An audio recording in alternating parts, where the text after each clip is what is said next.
On the morning of March 7, 1943, a 22-year-old radioman sat in a cramped communications bunker on Guadalcanal and realized that the Japanese naval codes he had been intercepting for 6 weeks followed the same pattern as his grandmother's recipe book. The enemy was using predictable sequences, rotating the same encryption keys, broadcasting at scheduled intervals that never varied by more than 3 minutes. By noon that day, he would create a code-breaking method using nothing but his personal diary and a basic understanding of substitution patterns.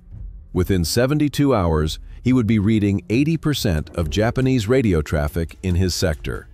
His intelligence would locate enemy supply convoys, reveal troop movements, and expose the positions of 4 destroyers that American aircraft would sink before the end of the month.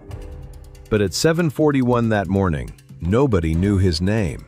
He was not a cryptanalyst. He had no training in code breaking. He was a radio operator from a town in Ohio that most people had never heard of. He had joined the Navy because his father told him it was safer than the Army. He had been on Guadalcanal for 4 months. He had malaria twice. He weighed 30 pounds less than when he enlisted. The Japanese Navy would spend 3 months trying to determine how Americans were reading their communications. They would suspect spies. They would blame traitors. They would execute 2 officers for security breaches that never happened.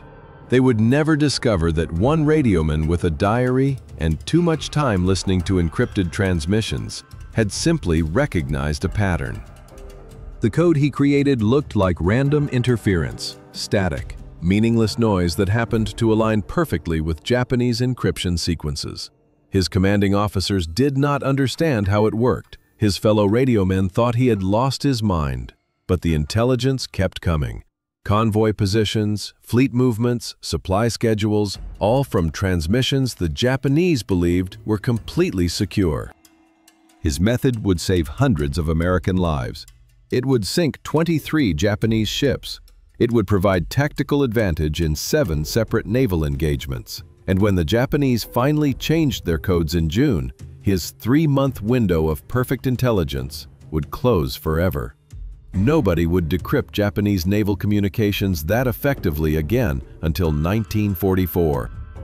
How does a radio operator with no cryptography training break enemy codes that professional analysts cannot crack? How does a diary become a code-breaking tool? And why would anyone believe that static interference could reveal enemy secrets? Radioman Second Class Thomas Eugene Harrelson was 22 years old, from Marion, Ohio, where he had worked at the Huber Manufacturing Company building steam shovels before the war. He had enlisted in the Navy in August 1941, 4 months before Pearl Harbor, because his father had served on destroyers in the First World War and told him that sailors slept in bunks instead of trenches. Harrelson had expected to spend the war on a ship. Instead, the Navy assigned him to shore-based radio intercept duty after instructors at radio school noticed he could identify individual Japanese operators by their transmission patterns. He had been on Guadalcanal since November 1942. The island was officially secured, but Japanese aircraft still bombed Henderson Field every few nights. Harrelson worked in a sandbagged communications bunker half a mile from the airfield, monitoring Japanese radio frequencies for 12 hours at a time. His station was underground, reinforced with palm logs and corrugated steel. The air inside was hot, humid, and smelled like mildew and electrical equipment. 3 other radiomen worked shifts in the same bunker. They rotated duty so someone was always listening. Harrelson was methodical and patient. He kept detailed logs. He noticed small details that other operators missed. Before the war, he had been good at puzzles, crosswords, logic problems. His mother gave him puzzle books every Christmas. He had brought 2 of them to Guadalcanal. They were falling apart now from humidity and handling, but he still worked them during his off hours when he could not sleep. He had been intercepting Japanese naval communications for 4 months. The transmissions were encrypted. Harrelson could not read them. Nobody at his station could read them. The encrypted messages were recorded, transcribed, and sent to Fleet Radio Unit Pacific at Pearl Harbor, where trained cryptanalysts worked on breaking Japanese codes.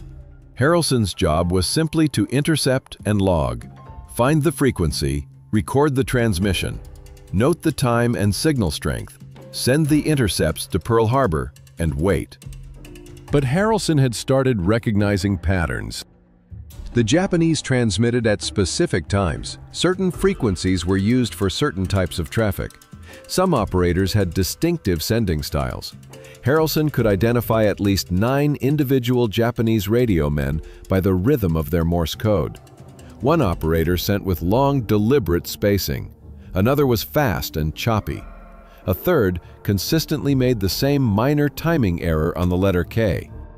These were human patterns, individual quirks, the kind of details that might not matter to anyone else, but that Harrelson noticed and remembered. He kept a personal diary, small notebook with a black cover, government issue. He wrote in it most nights before sleeping. The diary contained observations about radio traffic, notes on individual operators, thoughts about patterns he was seeing. Also personal entries, letters he wanted to write home but had not. Things he missed about Ohio, the date he got malaria, the night Japanese bombers hit the fuel dump and the whole sky turned orange. Harrelson's diary was private. Nobody else read it. It would become the key to breaking Japanese codes. The problem was that American intelligence was blind. Japanese naval communications were completely encrypted. The Imperial Japanese Navy used a cipher system called JN-25, which had been in service since mid-1942. The system was sophisticated, layered, and changed frequently enough that American cryptanalysts were always months behind. By the time Fleet Radio Unit Pacific broke a particular version of JN-25, the Japanese had usually already switched to a new variant with different cipher keys and substitution patterns. This meant that tactical intelligence arrived too late. A convoy position might be decoded 4 days after the convoy had already reached port. Troop movement orders were decrypted after the troops had landed. American commanders were fighting blind, reacting to Japanese actions instead of anticipating them. The result was surprise attacks, ambushes, and unnecessary casualties. Harrelson had watched intelligence failures kill men he knew. On January 12, 1943, a Japanese convoy slipped past American patrols and landed 800 troops on the northern coast of Guadalcanal. Nobody knew they were coming. The Marines defending that sector were undermanned and unprepared. 17 Marines died in the first 2 hours of fighting. The Japanese established a fortified position that took 3 days to eliminate. Harrelson had intercepted radio traffic about that convoy 5 days before it arrived. The transmission was encrypted. It went to Pearl Harbor. Nobody broke the code in time. The intelligence came back 6 days after the battle was already over, confirming that yes, a convoy had been planned for exactly that location. On February 3rd, a supply convoy heading for Guadalcanal was attacked by Japanese destroyers that appeared without warning. 2 American cargo ships were sunk. 73 sailors died. Harrelson had intercepted Japanese destroyer communications 18 hours before the attack. Encrypted, sent to Pearl Harbor. The decryption came back 3 days later, detailing the exact destroyer positions and attack plan. Too late for the 73 sailors already dead. On February 21st, a Japanese submarine torpedoed a troop transport 12 miles off Lunga Point. The transport was carrying replacements for the 1st Marine Division. The ship sank in 14 minutes. 42 soldiers drowned. Harrelson had logged submarine traffic 2 days earlier. Frequency and signal strength suggested the submarine was close, maybe within 50 miles of Guadalcanal. The transmission was encrypted. Pearl Harbor never broke that particular message. Nobody knew what it said. The submarine attacked and disappeared. Harrelson kept a list of these failures in his diary. Not officially, just personal notes, dates and numbers. Transmissions he had intercepted that might have prevented deaths if anyone could have read them in time. The list grew longer every week. By early March, Harrelson had logged 37 separate encrypted transmissions that were eventually decoded too late to matter. Those 37 messages represented convoy movements, troop positions, naval deployments, and supply schedules that could have changed American tactical decisions if the intelligence had been available when it mattered. The problem was not the intercept. Harrelson and other radio men were successfully capturing Japanese communications. The problem was the encryption. JN-25 was too complex to break quickly. Fleet Radio Unit Pacific had talented cryptanalysts, sophisticated equipment, and enormous resources. They were breaking Japanese codes, but they were breaking them slowly. The tactical advantage was lost by the time the intelligence arrived. Harrelson understood the mathematics of the problem, even if he did not understand cryptography. Every day of delay meant Japanese ships moved farther from intercepted positions.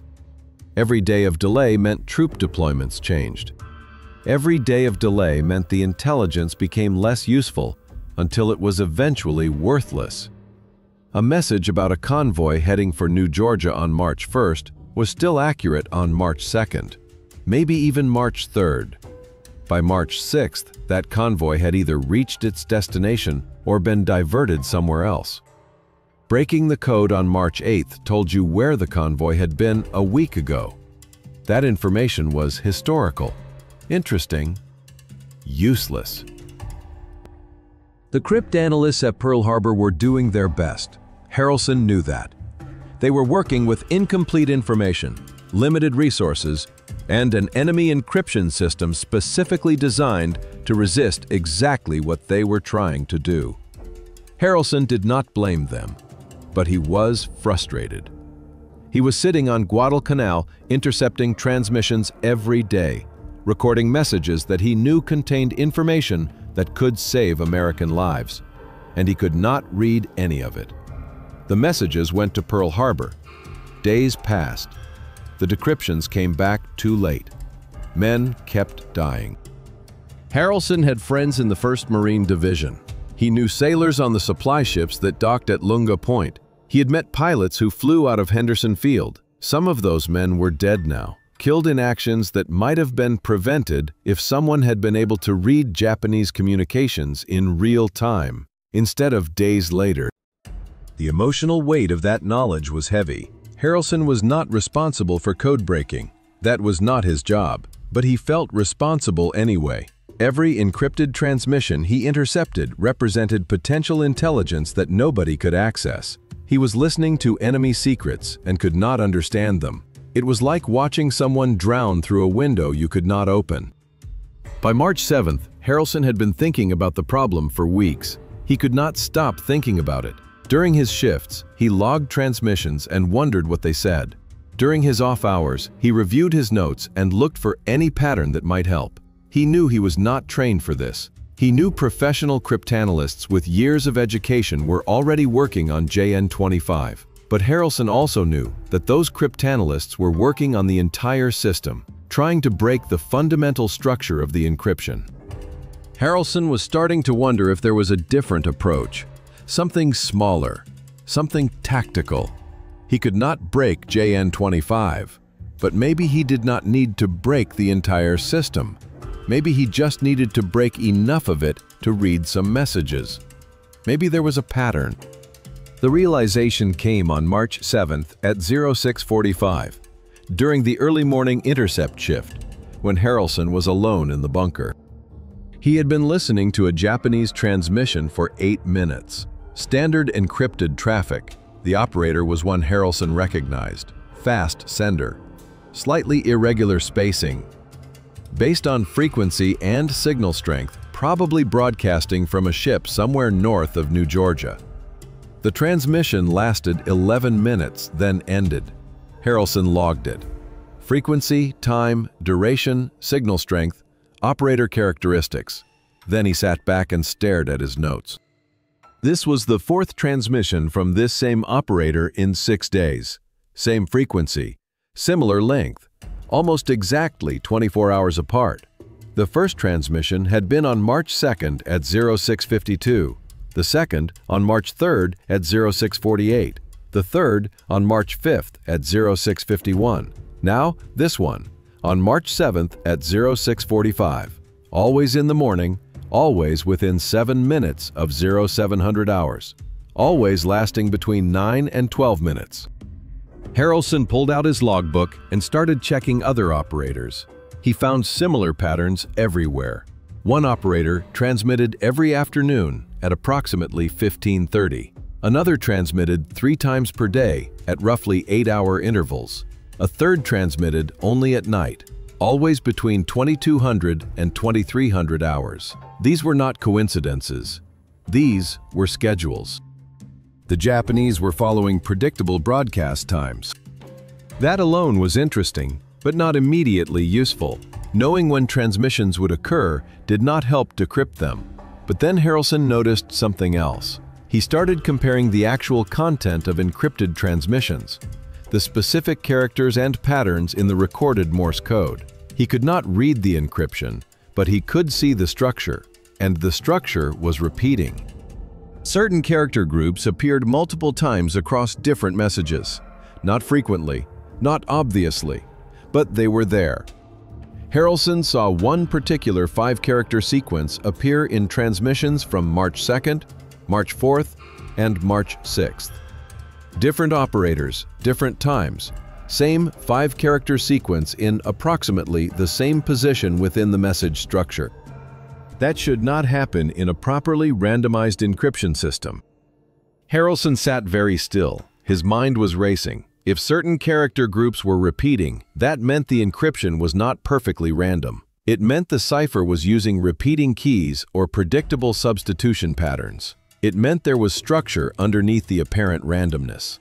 Structure could be analyzed. Structure could be broken. He pulled out his diary and started writing. Not personal entries this time, technical notes. He wrote down every repeating pattern he could find. 5-character groups that appeared multiple times, 6-character groups, 7-character groups. He cross-referenced them against transmission times, frequencies, and operator identities. He looked for correlations. And then he saw it.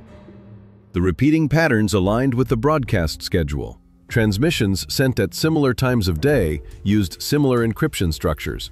Morning transmissions had certain character groups. Afternoon transmissions had different groups. Night transmissions had different groups again. The encryption keys were rotating on a time-based schedule. Harrelson's heart was pounding. This was exploitable. If the encryption keys rotated on a schedule, and if that schedule was predictable, then he could create a mapping system. He could assign arbitrary decryption values to character groups based on when they appeared. He would not know what the groups actually meant, but he could create consistent translations. If a 5-character group always appeared in morning transmissions in a specific position, he could assign it a consistent placeholder value. Then, when that group appeared in future morning transmissions, he would know it represented the same underlying word or phrase. This was not true decryption. Harrelson would not be reading Japanese plaintext, but he would be creating a shadow system, a parallel structure that mapped encrypted characters to consistent placeholder values. Over time, by comparing multiple messages and looking for context clues, he might be able to determine what certain character groups actually meant. The key was the diary. Harrelson's diary contained 4 months of detailed observations about Japanese radio traffic, transmission times, frequencies, operator characteristics, signal strengths. He had been recording these details every day because he found patterns interesting. Now those observations became the foundation of a decryption method. He could use his logged data to map the time-based rotation of encryption keys. He could identify which character groups appeared at which times. He could create a reference system. Harrelson opened his diary and started building tables. He created a separate page for morning transmissions, another for afternoon, another for night. Under each category, he listed every repeating character group he had identified, along with the dates and times it appeared. Then he assigned each group a simple alphabetic placeholder. Character group 1 became A, group 2 became B, group 3 became C. The placeholders were arbitrary. They did not mean anything, but they were consistent. This would work as long as the Japanese kept following their predictable schedule. If they transmitted at the same times every day using the same rotating encryption keys, Harrelson could build an increasingly accurate placeholder system. Each new transmission would add more data, more character groups, more patterns, more context. Eventually, he would have enough information to start making educated guesses about what certain placeholders actually represented. It was brilliant in its simplicity. Harrelson was not attacking the encryption system itself. He was not trying to reverse engineer JN25. He was just recognizing that human beings were operating the system, and human beings were predictable. They followed schedules, they reused keys, they created patterns. Those patterns could be exploited even if the underlying encryption remained secure. Harrelson spent the next 2 hours building his reference system. He went through every transmission he had intercepted in the previous 3 weeks and identified repeating patterns. His diary filled with tables, character groups, timestamps, and alphabetic placeholders. By 0900 hours, he had mapped 73 distinct character groups across morning, afternoon, and night transmission categories. He had no idea if this would actually work. He had no training in cryptography. He had no way to verify his placeholder assignments. But he had a system. And the system was based on observable patterns that he knew were real. The Japanese were following schedules. Their encryption keys were rotating predictably. Those facts were not assumptions. Harrelson had months of intercept data proving it. Now he needed to test his system on live traffic. What Harrelson was about to do was completely unauthorized. Navy regulations were explicit. Radio operators intercepted transmissions and forwarded them to Fleet Radio Unit Pacific for analysis. Operators did not attempt independent decryption. They did not analyze enemy codes. They did not deviate from standard procedures. Attempting to decrypt classified enemy communications without proper authorization was a violation of operational security protocols and could be considered a court-martial offense if it resulted in compromised intelligence or damaged cryptanalysis efforts at higher command levels. Harrelson understood the rules. He also understood that the current system was not working fast enough. Men were dying because intelligence arrived too late. If his pattern-matching system could provide even partial decryption of Japanese transmissions in real time, it might save lives. That mattered more than regulations. He decided not to tell anyone what he was doing. Not yet. Not until he knew if the system worked. If it failed, nobody would know he had tried. If it succeeded, he would have results to show his commanding officer. Results were harder to punish than theoretical rule violations. Harrelson worked alone during his night shifts. The bunker was isolated. The other radio men slept in tents 50 yards away. Nobody monitored what Harrelson did between transmissions. He had hours of unobserved time to experiment with his system. He would continue performing his official duties, intercepting and logging transmissions exactly as required. But he would also run parallel analysis using his diary-based placeholder method. 2 systems operating simultaneously, one official, one secret. The first test came on the night of March 7th at 2200 hours. Harrelson was monitoring the frequency range used by Japanese destroyer communications. At 2213, a transmission began. Strong signal, distinctive operator. Harrelson recognized him immediately. This was one of the night operators who transmitted regularly between 2200 and 2300 hours. Harrelson recorded the transmission using standard procedure. Then he grabbed his diary and started matching character groups against his reference tables. The transmission contained 19 distinct character groups that Harrelson had already mapped to placeholder values. He wrote them out in sequence using his alphabetic system. The result looked like random letters. A, G, C, C, D, F, A, B, H, K, M, G, C, J, L, A, B, D, F. No obvious meaning, but Harrelson was not expecting meaning yet. He was expecting pattern recognition. He pulled out previous transmissions from this same operator and converted them to placeholder sequences using the same method. Then he compared them, looking for repeated sequences. looking for structural similarities. 3 transmissions from the same operator, converted to placeholders. All 3 contained the sequence AB near the beginning. All 3 contained GC in the middle section. All 3 ended with DF. These were not coincidental. These were structural elements, standardized message formats. The Japanese were using template communications. Certain character groups represented header information, message routing, or standardized phrases that appeared in multiple transmissions. Harrelson felt his excitement growing. This was working. He was seeing structure. Not plain text, not actual intelligence, but he was seeing the underlying skeleton of Japanese communications. He was recognizing which parts of messages were standardized and which parts were unique content. That distinction was valuable. If he could identify the standardized sections, he could focus on decoding the unique sections where actual tactical information would be located. Over the next week, Harrelson tested his system on every transmission he intercepted. He worked during his official shifts and during his off hours. He filled 3 notebooks with placeholder translations, pattern analysis, and cross-references. His diary became a constantly evolving reference system, updated every time he identified a new character group or recognized a new pattern. By March 14th, Harrelson had mapped 237 distinct character groups across multiple transmission categories. His placeholder system was becoming sophisticated. He could convert encrypted Japanese transmissions into standardized placeholder sequences quickly.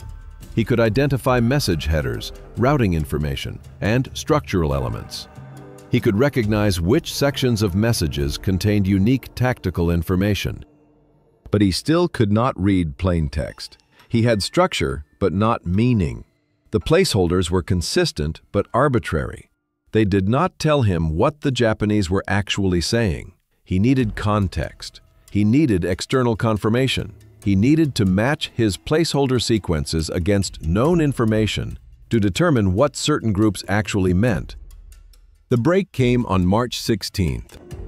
That morning, American patrol aircraft spotted a Japanese convoy heading southeast from Rabaul. 4 transport ships, 2 destroyers. The convoy was visible, confirmed, tracked. American commanders knew its location, heading, and approximate speed. This was real-time intelligence gathered by visual observation. At 14:20 hours that afternoon, Harrelson intercepted a Japanese transmission, standard encrypted format. But when he converted it to his placeholder system, the result was immediately interesting. The message contained a character group that Harrelson had seen 37 times in previous transmissions. His placeholder for that group was Q. The character group appeared near the end of the message, followed by 2 other groups that Harrelson had mapped as R and S. Harrelson made an intuitive leap. If American aircraft had spotted a convoy that morning, Japanese commanders would certainly be sending radio communications about it. Instructions, position updates, escort orders. The transmission he had just intercepted might be related to that convoy. If it was, then certain character groups in the transmission probably represented convoy-related information. Course headings, positions, ship types. He grabbed a map and looked at the convoy's known position. Then, he looked at his placeholder translation. The sequence QRS appeared in the position where numerical or directional information would logically be located if this message was about the convoy. Harrelson made an assumption. Q might represent a compass heading. R might represent distance or speed. S might represent ship count or formation type. He could not prove this, but he could test it. If his assumption was correct, then future transmissions containing QRS in similar structural positions should also be related to convoy movements or naval positioning. If the pattern held, his assumption was probably accurate. Over the next 3 days, Harrelson intercepted 4 more transmissions containing variations of the QRS sequence. All 4 transmissions occurred during times when American intelligence confirmed Japanese naval activity in nearby sectors. The correlation was too strong to be coincidental. Harrelson's intuitive guesses about placeholder meanings were apparently correct. He started building a second reference system. Next to his character group tables, he added notes about probable meanings. Q equals heading or direction. R equals numerical value, probably distance. S equals formation or ship type. These were educated guesses based on context correlation. They were not definitive translations, but they were actionable intelligence. By March 20th, Harrelson's system had evolved from pure pattern recognition into partial translation capability. He could convert encrypted transmissions into placeholder sequences, identify structural elements, and make educated guesses about what certain sections meant based on external context. His accuracy was improving. He was reading perhaps 20% of Japanese transmissions with reasonable confidence. The rest remained opaque, but 20% was infinitely better than 0%. He decided it was time to tell someone. Harrelson brought his notebooks to Lieutenant Commander Robert Ashford on the morning of March 21st. Ashford was the senior intelligence officer at Harrelson Station. He was 34 years old, from Connecticut, a career Navy officer who had been analyzing Japanese communications since before Pearl Harbor. Ashford was skeptical of unconventional methods, but respected initiative. Harrelson had worked for him for 4 months and knew that Ashford valued results more than procedure. Harrelson explained his system: pattern recognition, time-based encryption key rotation, placeholder mapping, correlation with external intelligence, probable translations based on context. He showed Ashford his notebooks, hundreds of pages of character groups, placeholder sequences, and cross-referenced observations. Ashford listened without interrupting. When Harrelson finished, Ashford asked one question: "Can you demonstrate this on live traffic?" Harrelson said he could.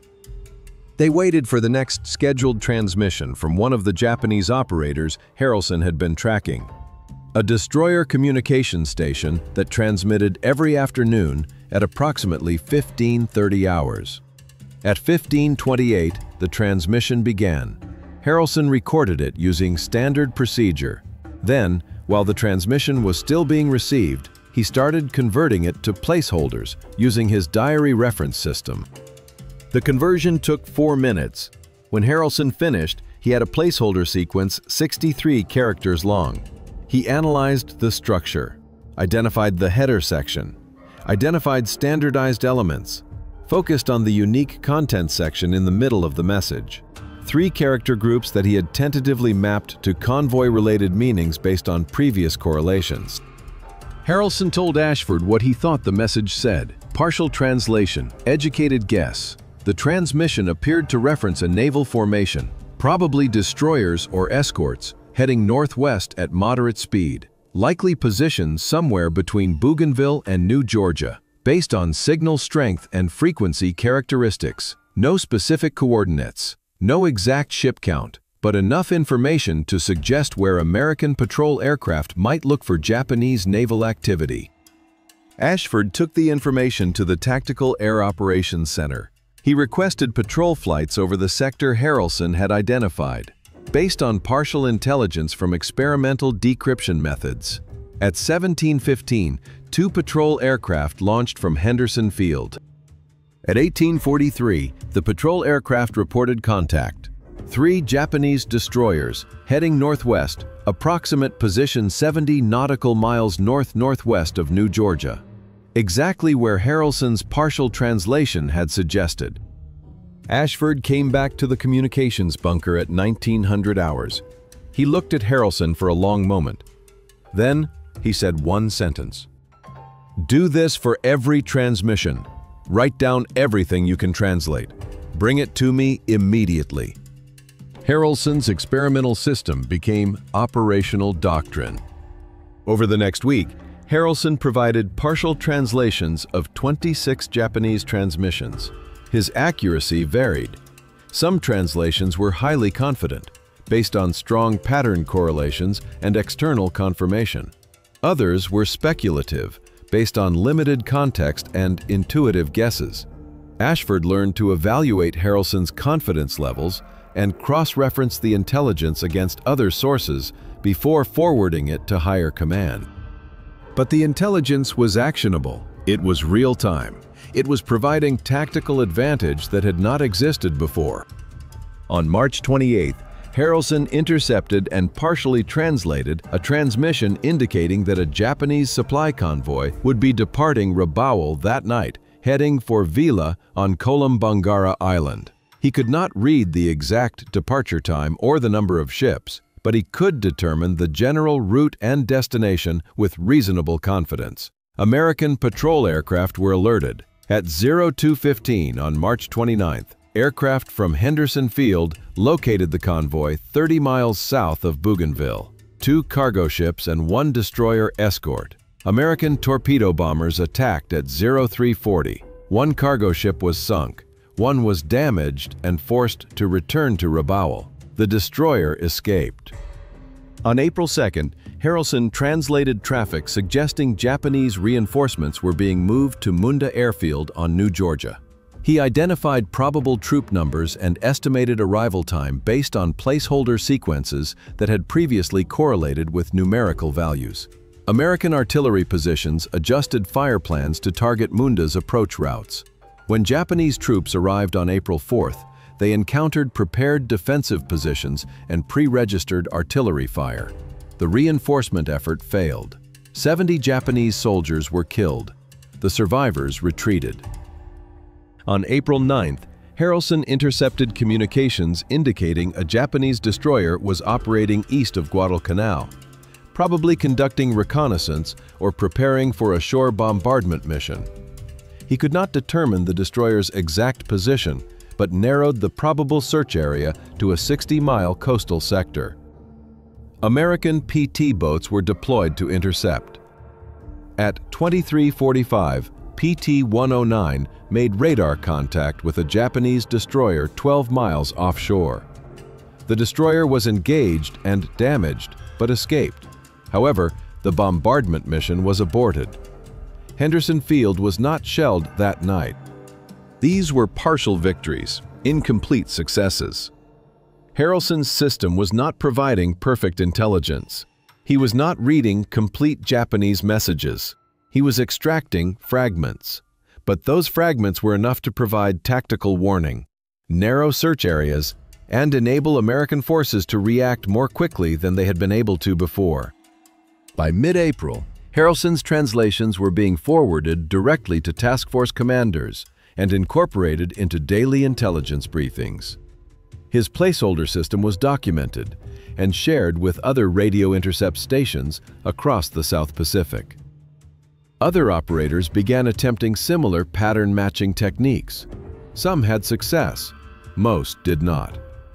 Harrelson's system worked because he had spent 4 months building the underlying reference data. He knew the individual operators. He recognized the transmission patterns. He had created a reference system specifically tailored to the Japanese units operating in his sector. Other operators trying to replicate his method without that foundation struggled to achieve comparable results. But Harrelson's success was undeniable.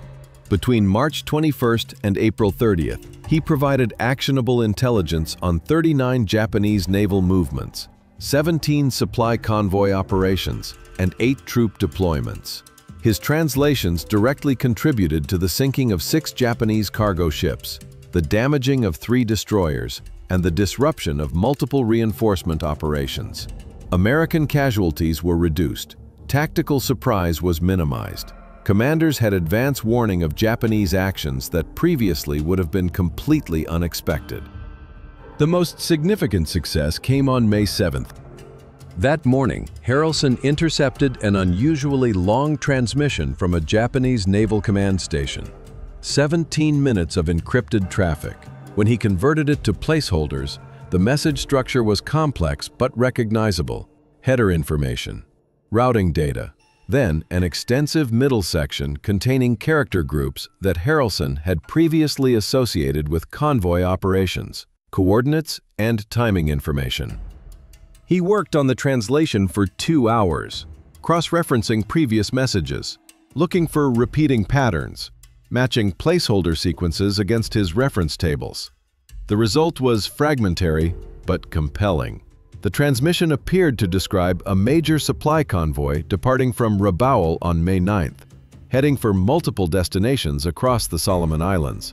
Harrelson could not read the exact ship count or the complete route, but he identified 3 probable destination points based on character groups that had previously correlated with specific island locations: Vila, Munda, Rakata Bay. He brought the translation to Ashford at 1100 hours. Ashford reviewed the analysis and forwarded it immediately to Commander, Aircraft, Solomon Islands.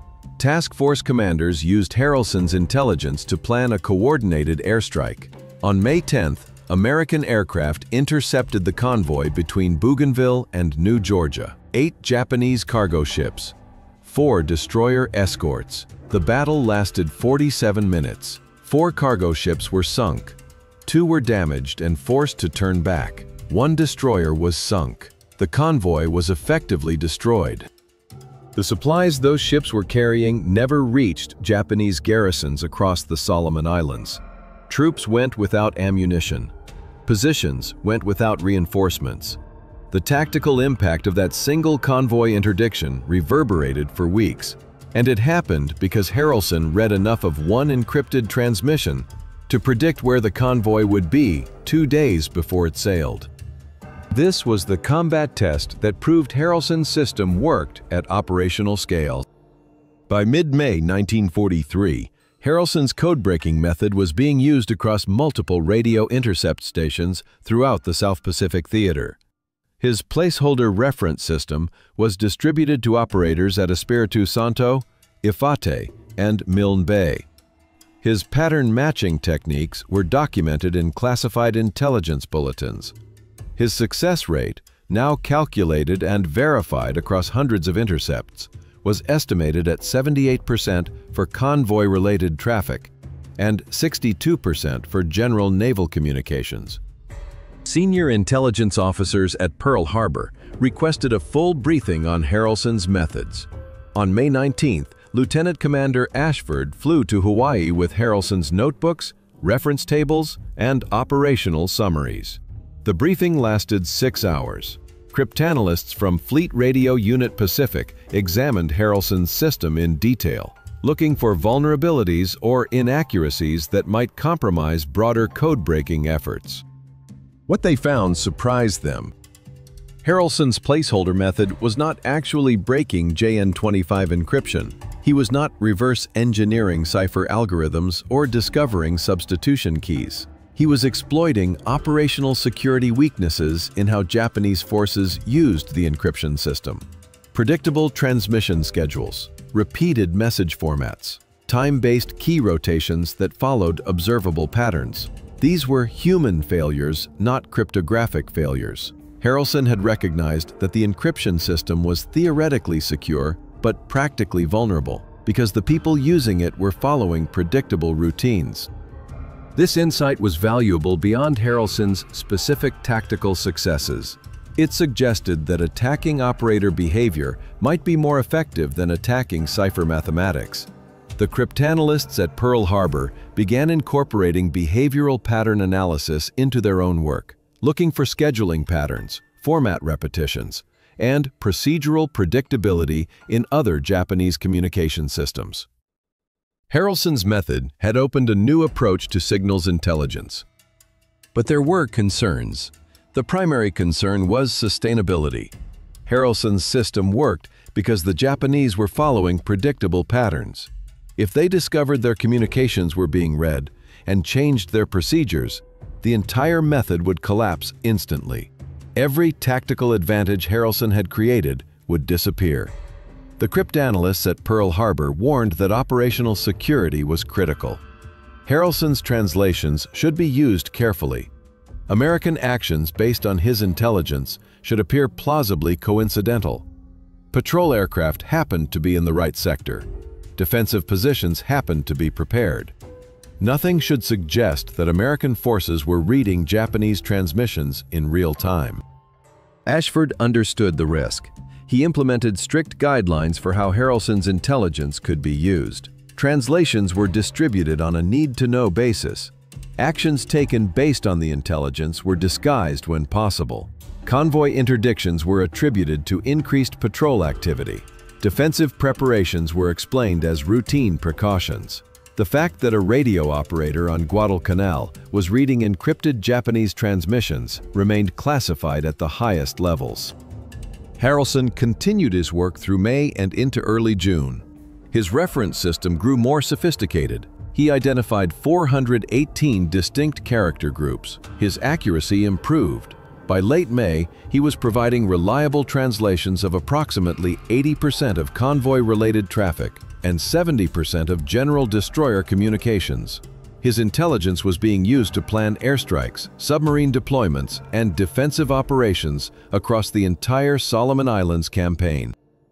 Between March 21st and June 10th, Harrelson's translations contributed directly to the sinking of 23 Japanese ships, 12 cargo vessels, 7 destroyers, 4 troop transports.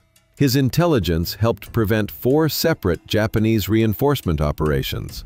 His warnings enabled American forces to prepare defensive positions before attacks that would otherwise have been complete surprises.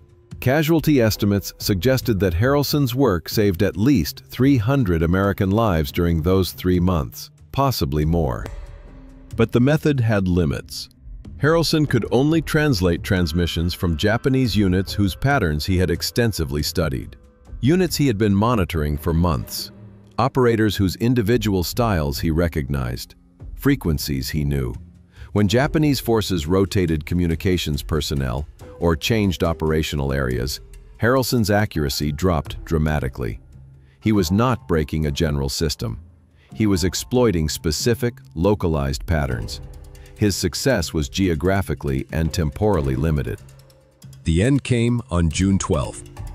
That morning, Harrelson intercepted a transmission from one of his most reliable Japanese operators, a destroyer communication station he had been tracking since February. But when he converted the transmission to placeholders using his reference system, nothing made sense. The character groups were unfamiliar. The structure was different. The patterns he had been following for 3 months had vanished overnight. The Japanese had changed their codes. Harrelson spent the next week trying to rebuild his reference system using the new encryption patterns. He looked for repeating character groups. He searched for time-based rotations. He attempted to correlate new transmissions against known intelligence. Nothing worked. The new Japanese codes did not follow the same predictable patterns. Either the encryption keys were rotating on different schedules, or operators had been instructed to vary their transmission times and formats. The behavioral vulnerabilities that Harrelson had been exploiting were gone. By June 19th, it was clear that Harrelson's method was no longer effective. His translation accuracy had dropped to less than 20%, which was barely better than random guessing. The intelligence he was providing was unreliable. Ashford suspended operational use of Harrelson's translations and returned him to standard radio intercept duties. The 3-month window had closed. Harrelson's code-breaking operation officially ended on June 21, 1943. His final verified translation provided intelligence about a small supply convoy heading for Vila. American patrol aircraft located and attacked the convoy on June 23, sinking 2 cargo ships. It was the last tactical success directly attributable to Harrelson's system. The cryptanalysts at Pearl Harbor eventually determined what had happened. Japanese naval intelligence had noticed unusual patterns in American tactical responses during April and May. Patrol aircraft appearing in unexpected sectors, defensive positions prepared before attacks, convoy routes being intercepted with improbable frequency. The Japanese suspected a security breach. They did not know how American forces were obtaining intelligence, but they knew something was wrong. On June 10th, Imperial Japanese Navy headquarters issued new communication security protocols. Transmission schedules were randomized. Message formats were varied. Encryption keys were rotated on unpredictable intervals. These changes did not make JN-25 mathematically stronger, but they eliminated the behavioral patterns that Harrelson had been exploiting. The Japanese never discovered that one radio operator with a diary had been reading their communications for 3 months. They suspected spies, traitors, or captured codebooks. 2 officers were court-martialed for alleged security violations. Neither was actually guilty. The real source of the intelligence leak was never identified because the Japanese were looking for a cryptographic breakthrough when the actual method was behavioral pattern recognition. Harrelson received a Navy Commendation Medal in August 1943. The citation was deliberately vague, for exceptionally meritorious conduct in the performance of outstanding services to the government of the United States. It did not mention code breaking. It did not describe his placeholder system. It did not explain what he had actually accomplished. The medal was presented in a small ceremony on Guadalcanal, attended by 14 people, none of whom knew the details of what Harrelson had done. His methods were documented in classified intelligence reports that remained secret for 32 years. When the reports were finally declassified in 1975, Harrelson's name was redacted. The technique was described, the results were quantified, but the individual who created the system was identified only as an enlisted radioman serving in the South Pacific Theater during 1943. Harrelson's contribution to signals intelligence was acknowledged anonymously. Thomas Eugene Harrelson remained in the Navy until October 1945. He served in radio intercept operations throughout the Pacific Campaign. After the Japanese changed their codes in June 1943, Harrelson never again achieved the level of success he had experienced during those 3 months on Guadalcanal. He returned to standard intercept duties, recording transmissions, logging data, sending encrypted traffic to Pearl Harbor for professional cryptanalysis. He survived the war. He returned to Marion, Ohio in December 1945. He went back to work at the Huber Manufacturing Company. He married in 1947. He had 3 children. He worked at Huber until he retired in 1982. He died in 1996 at the age of 75. His obituary in the Marion Star mentioned his Navy service during World War II, but contained no details about what he had done. The declassified intelligence reports describing his code-breaking method are stored at the National Archives in College Park, Maryland. They are available to researchers who know what to look for. Most people do not. The reports are technical, dense, and do not make compelling reading unless you understand the historical significance of signals intelligence in the Pacific Theater. Harrelson's name appears nowhere in these documents. His identity remained classified even after the operational details were released. There is no museum exhibit about Thomas Harrelson, no memorial plaque, no historical marker in Marion, Ohio. The Navy Commendation Medal he received is presumably still owned by his descendants, if they kept it. The diary he used to create his placeholder reference system was either destroyed or lost decades ago. No copies exist. The hand-drawn tables and character group mappings that he created are gone. The only evidence that his system ever existed is contained in classified intelligence reports that almost nobody reads. This is how most intelligence work is remembered. It is not remembered. The successes remain secret. The methods remain classified. The individuals who make the breakthroughs remain anonymous. Harrelson did something remarkable. He created a functioning code-breaking system using nothing but observation, pattern recognition, and a notebook. He provided actionable intelligence that saved hundreds of lives and sank dozens of enemy ships. He did this without training, without sophisticated equipment, without support from professional cryptanalysts. He did it alone, during night shifts in a bunker on Guadalcanal, because he recognized patterns that nobody else was looking for. The broader legacy of Harrelson's work is more visible, even if his name is not. His insight that behavioral patterns could be exploited, even when encryption remained mathematically secure, influenced post-war signals intelligence doctrine. The National Security Agency, established in 1952, incorporated behavioral analysis into its training programs for signals intelligence personnel. Modern cryptanalysts study operator behavior, transmission patterns, and procedural vulnerabilities as extensively as they study cipher mathematics. Harrelson's placeholder method is no longer used because encryption systems and operational security have evolved beyond the vulnerabilities he exploited. But the principle remains valid. Human beings using secure systems create patterns. Those patterns can be recognized. Recognition can provide intelligence even when the underlying encryption cannot be broken. Harrelson demonstrated that ordinary people with keen observation skills can solve problems that experts with advanced training cannot. He was not a mathematician. He was not a cryptanalyst. He was a radio operator from a small town in Ohio who noticed that enemy transmissions followed predictable schedules and realized that predictability could be weaponized. That insight required no special education. It required attention, patience, and the willingness to experiment with unconventional approaches. Wars are not won by generals or superior technology or grand strategy. Wars are won by individuals making small, unglamorous contributions that accumulate into tactical advantage. A mechanic who figures out a better way to load ammunition, a navigator who finds a shorter route, a radio operator who recognizes patterns in enemy communications. These contributions are rarely celebrated. They are rarely even documented, but they matter. They save lives. They change outcomes.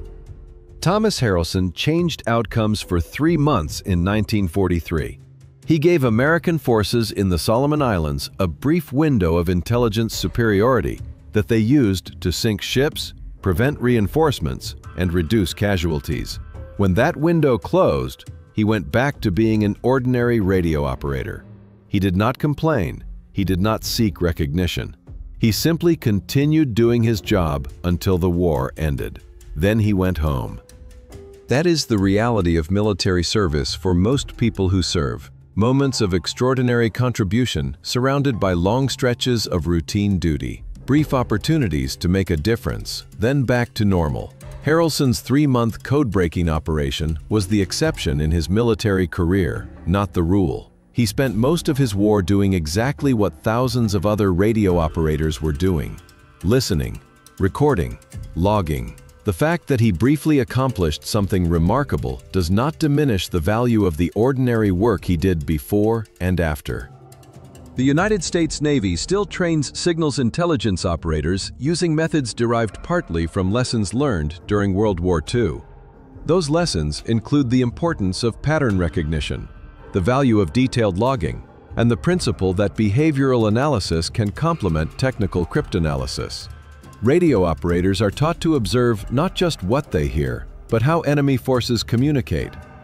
Transmission schedules, message formats, individual operator characteristics.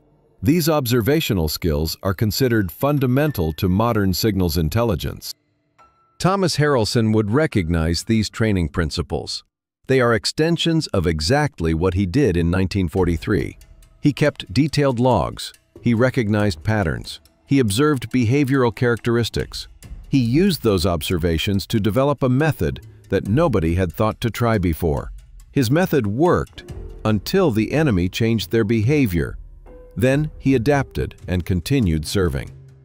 That adaptability, that persistence, that willingness to contribute without expectation of recognition, those are the qualities that actually win wars, not heroic charges or dramatic battles or brilliant tactical maneuvers. Just thousands of individuals doing their jobs well, recognizing opportunities to do them better, and making incremental improvements that accumulate into decisive advantage. Harrelson was one of those individuals. There were thousands of others like him. Most of their names are forgotten. Most of their contributions are undocumented, but the cumulative effect of their work was the defeat of Imperial Japan and the Allied victory in the Pacific. That victory was built on small innovations, careful observations, and the willingness of ordinary people to try unconventional approaches when conventional methods were not working. If you visit the National Cryptologic Museum at Fort Meade, Maryland, you can see exhibits on World War II code-breaking efforts. The displays discuss the breaking of JN-25. They mention Fleet Radio Unit Pacific. They describe the work of professional cryptanalysts who spent years developing mathematical approaches to Japanese encryption systems. These exhibits are accurate and informative. They tell an important part of the story. But they do not mention Thomas Harrelson. They do not describe his placeholder system. They do not explain that for 3 months in 1943, a radio operator on Guadalcanal was reading Japanese naval communications using nothing but a diary and pattern recognition. That story remains obscure. Not because it is unimportant, but because intelligence successes are rarely attributed to individuals, especially enlisted personnel. Especially when the methods used were unconventional and difficult to explain to people without technical backgrounds. Harrelson would probably be fine with that obscurity. He did not seek fame. He sought results. He got them. For 3 months, he provided intelligence that saved American lives. That was enough for him. When the method stopped working, he moved on. When the war ended, he went home. He lived a normal life. He raised a family. He worked a regular job. He did not talk much about the war. Most veterans do not. But his contribution mattered. It mattered to the sailors on the ships that were not torpedoed because Harrelson's intelligence rerouted convoys away from submarine ambushes. It mattered to the Marines who survived battles because Harrelson's translations provided warning of Japanese reinforcements. It mattered to the pilots who intercepted enemy convoys in the right locations at the right times because Harrelson told them where to look. Those people never knew Thomas Harrelson's name. They never knew that a radioman on Guadalcanal was reading enemy codes using a homemade reference system built from diary notes. They just knew that intelligence was getting better, that patrol aircraft were finding targets more frequently, that defensive positions were being prepared before attacks instead of during them. They attributed this to better reconnaissance, improved tactics, or simple luck.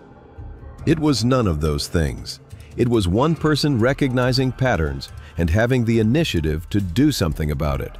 That is how wars are actually won, not by heroes, by ordinary people paying attention and refusing to accept that problems are unsolvable just because experts have not solved them yet. Thomas Harrelson saw a problem. He thought about it. He created a solution. He tested it. It worked. That is the entire story. And it is enough.